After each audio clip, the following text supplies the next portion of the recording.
Hey everyone, welcome back to my channel. Today we are going to reclaim some clay. I have been saving all my clay scraps in this bucket, trimming, dried bits and whatever left over from the throwing or hand building. Instead of wasting it, I like to give it a second life. Now that bucket is full, I am going to mix it up. I prefer using my hands for this part because if there are any hard lumps or dry pieces, I can feel them and break them down right away. It makes sure everything blends evenly. Also, the sound of mixing clay is oddly satisfying. Once it's mixed into a nice, smooth, thick slurry, I spread it out into a plaster slab. The plaster is amazing to pulling out the extra moisture.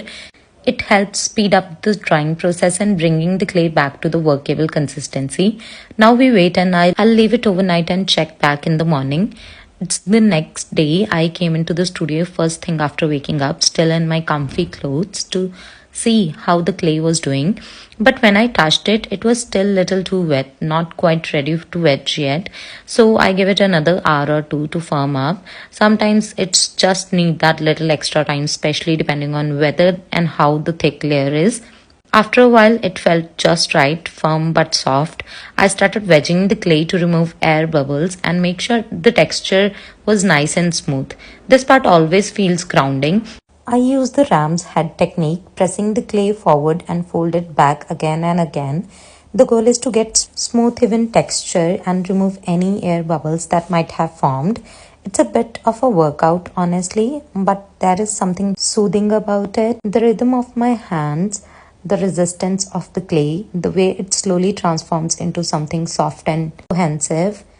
It always puts me in a creative mindset. I keep going until the surface looks silky and the texture feels just right under my palms. That's when I know it's ready. Once the clay was well wedged, I packed it up in a plastic bag so it doesn't dry out. It's now ready for the next project, maybe a bowl, a cup, or something new I haven't tried yet. And that's the whole process. From scrap to usable clay, a little time and love and nothing goes to waste. And after that I cleaned my plaster slab.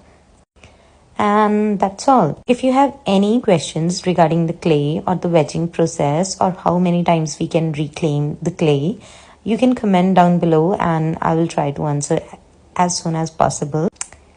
See you next time. Bye bye.